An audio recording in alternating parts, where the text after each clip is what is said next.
Focus TV news కి స్వాగతం.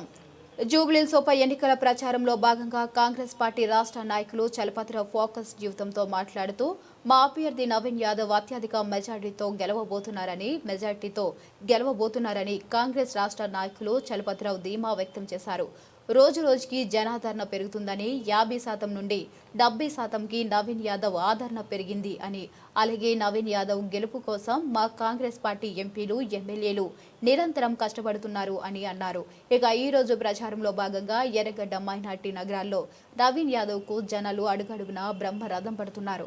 పూల వర్షం కురిపిస్తూ మా ఓటు నవీన్ యాదవ్ కి వేసి అత్యధిక మెజారిటీతో గెలిపిస్తామని ప్రజలు అంటున్నారు అని చలపతిరావు అన్నారు. జరుగుతున్న నేపథ్యంలో కాంగ్రెస్ పార్టీ నాయకులు మాట్లాడుతున్నారు. చెప్పండి సార్, నవీన్ యాదవ్ గారి గెలుపు ఏ విధంగా ఉండబోతుంది, ప్రచారం ఎలా సాగుతుంది?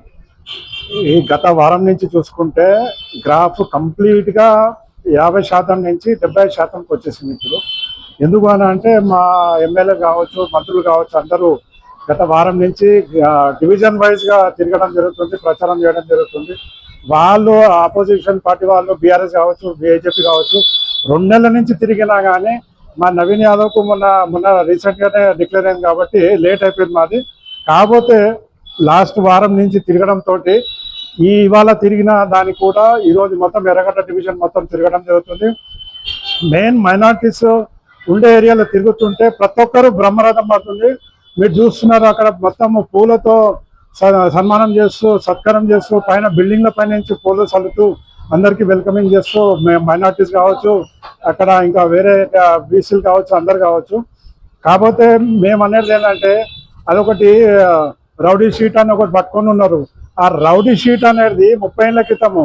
కాకపోతే లేటెస్ట్గా మాగంటి గోపీనాథ్ అన్న, ఆయన గురించి చెప్పొద్దు కానీ ఆయన స్వర్గవాసులైన నాకు కూడా మంచి మిత్రుడు ఉండే. కాకపోతే ఆయన్నే పెద్ద రౌడీజం చేస్తుండే. ప్రతి డివిజన్ నుంచి ఆయన మొత్తం రౌడీలకు పోషించిన తప్పించి ఇంకా వేరే వాళ్ళు వచ్చి మాట్లాడడానికి భయపడుతుండే ఆ రోజు. కాకపోతే ఈరోజు నవీన్ యాదవ్ మంచి ఎడ్యుకేటెడ్ పర్సన్, మంచి పర్సన్. వాళ్ళ నాన్న కావచ్చు, అందరు కావచ్చు, సమాజ సేవలో ఉన్నారు. వాళ్ళ రమేష్ అన్న కూతురు జడ్జి. ఆమె అంటే ఒక జడ్జి స్థాయిలో ఉన్నప్పుడు వీళ్ళంతా రౌడీజం ఎందుకు చేస్తారు? వీళ్ళు కావాలంటే ఎవరు చచ్చిపోతే, ఎవరు బర్త్డేలు అయితే వాళ్ళ ఇళ్ళకి పోయి అన్నదానాలు, గుళ్ళు గోపురాలు కట్టించుడు. కానీ ఆ కార్మిక నగర్ బస్తీ ఏర్పాటు చేసిరు. అట్లాంటి వాళ్ళకి పట్టుకొని రౌడీజం అంటే వీళ్ళకు ఇంకా వేరే మార్గం లేదు, భయపడిపోయినారు. మా నామినేషన్ రోజు ఏదైతే చూసిరు, లక్షలాది మంది ఇండిపెండెంట్గా వచ్చారు, ఎవరికి పిలవలేదు. మీరు రండి అంటే వాళ్ళ మీద ప్రేమతోని, చిన్న సీజన్ అన్న ప్రేమతోని, నవీన్ యాదవ్ ప్రేమతోని. నవీన్ యాదవ్కు ఇప్పుడు అక్కడ నేను లోపల మస్జిద్ గలీలో చూస్తుంటే ఆడ ఆడవాళ్ళు బేటే తుమ్ క్యారమ్ బోర్డ్ కా నామినేషన్ తా జబీ తుమ్ జీత్నా తా అనుకొని అంటున్నారు ముస్లిం మైనార్టీస్ వాళ్ళు. అంటే హైదరాబాద్ లో అన్ని అసెంబ్లీ స్థానాలు టీఆర్ఎస్ కైవసం చేసుకుంది. మొన్న కంటోన్మెంట్ ఒకటి బై ఎలక్షన్స్ వస్తే కాంగ్రెస్ గెలిచింది. ఈ బీజేపీ 2 ఎమ్మెల్సీ స్థానాలు కూడా ఇక్కడ గెలుస్తుంది. ఎలా చూస్తారు? కాంగ్రెస్ ఇప్పుడు ఒకటి అనుకూలంగా ఉన్నది. ఇప్పుడు మీరే అంటారు కంటోన్మెంట్ నుంచి స్టార్ట్ అయింది మాదే గెలుపు, మా కాంగ్రెస్ పార్టీ గెలుపు. ఎందుకు అని అంటే బీఆర్ఎస్ కు గెలిపించి మేము తప్పు చేసినాము. బీఆర్ఎస్ ఎప్పుడైతే దిగిపోయిందో అప్పటి నుంచి అందరికీ ప్రజలకన్నా తెలిసింది వీళ్ళు చేసిన అరాచకాలు, వీళ్ళు చేసిన మాఫియాలు, వీళ్ళు చేసిన కాళేశ్వరము అది ప్రకృతి వైపరీతం చూడండి. వీళ్ళు ఓడిపోవాలనుకునేది ఎలక్షన్ టైంలో ఆ దేవుడు నిర్ణయించిండు. ఆ పరిభాషుడు కానీ, ఆ కింది కుంగిపోవడం కానీ ఒక్కటి ఆలోచించాలి. దాంతో కానీ అక్కడి నుంచే మళ్ళీ పతనం స్టార్ట్ అయిపోయింది.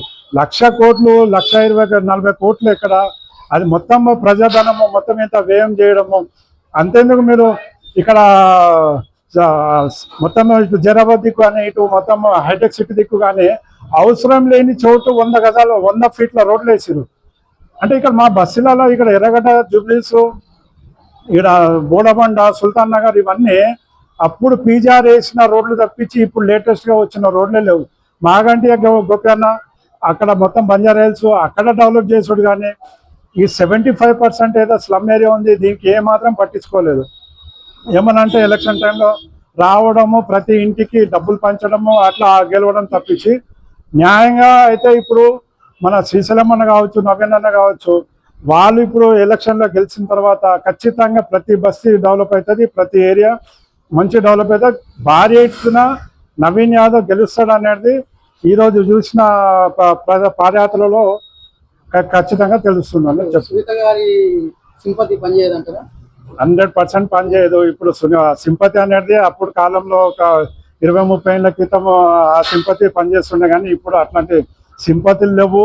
ఎందుకనంటే సింపతి ఉండడానికి వాళ్ళు ఏమైనా మంచి చేస్తే కదా జూబ్లీస్ కాన్స్టిట్యున్సీకి.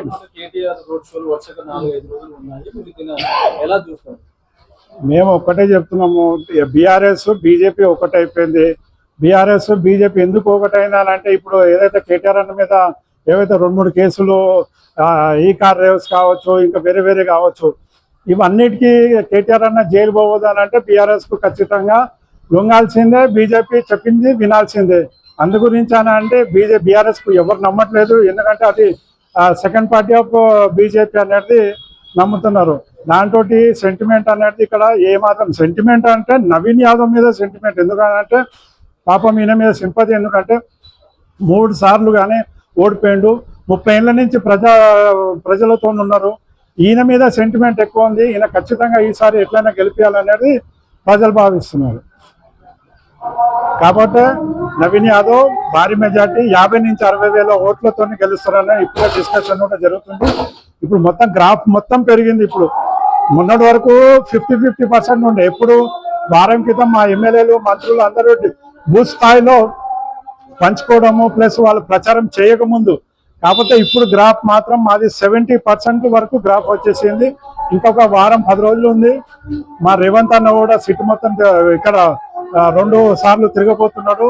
ఆయన రావడంతో 100% వన్ సైడ్ అవుతుందని భావిస్తున్నాను. కాంగ్రెస్ నాయకులు నాని యాదవ్ గారు గెలుపు ధీమా వ్యక్తం చేస్తున్నారు. మొత్తం 70% ఒకవైపు ఉన్నది. ఈ ఎన్నికల నేపథ్యంలో కాంగ్రెస్ పార్టీ నాయకులు చెప్తున్నారు. ఓట్లు